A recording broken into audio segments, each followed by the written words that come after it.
When my wife nonchalantly disclosed her intention to take a vacation with her so-called work husband, I stood motionless, stunned by her audacity. She spoke with unwavering confidence, as if my feelings were inconsequential. At first, I thought she might be joking, but her resolute, unflinching stare confirmed her seriousness. A suffocating pressure clenched my heart, and for the first time in years, I sensed a deep rift between me and the woman I had vowed to spend my life with. When I asked why she believed I'd accept this, she brushed it off with a casual shrug stating, "It's not a big deal. We're just close colleagues, and he understands me in ways you can't." Those words burned into my consciousness, sharp and merciless. I had devoted years to nurturing our marriage, building its foundation, and this was my repayment. Her choosing another man's companionship over mine. As she continued speaking, her words blurred into a distant hum.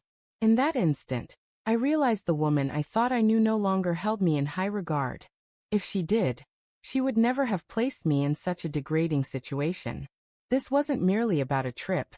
It was the unraveling of a marriage already weakened, its fractures now painfully clear to me.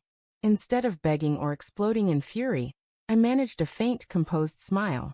My response startled her, and she asked why I wasn't angry.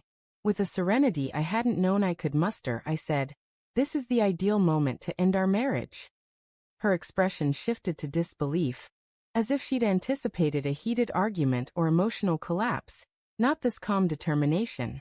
She let out a nervous chuckle, questioning if I was serious. I assured her I had never been more certain of anything. I told her she could go on her trip, but when she returned, I would no longer be her husband. If she wished to treat another man as her partner, she was free to do so, but not while bound to me. Her confidence crumbled into visible anxiety. She stumbled over her words, insisting I was misunderstanding, that it wasn't what I thought. But I had heard enough empty justifications in my life. I refused to let her diminish my worth any further. In the days that followed, she attempted to backtrack, claiming the trip was harmless and their bond was strictly professional. Yet, if that were true, she wouldn't have hidden details or spoken of him in ways that crossed boundaries. My gut told me there was more to the story, and I wasn't about to ignore it.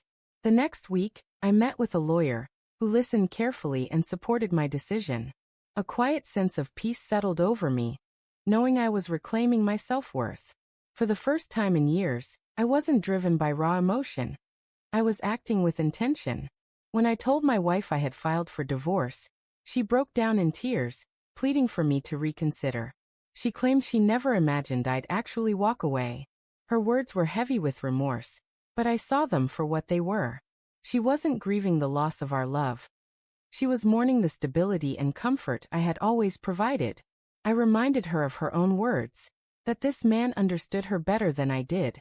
I told her to turn to him now, since she had already chosen him over me. Watching her face the consequences of her actions was both heart-wrenching and liberating. For once, I held the upper hand. The vacation never happened. She called it off, likely realizing the cost was too high. But the damage was irreversible.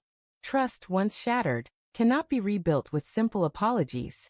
I had remained faithful for years, and she had taken that loyalty for granted. As the divorce process moved forward, I felt an unexpected sense of freedom. It wasn't without pain. Memories of our happier days lingered, tugging at my heart.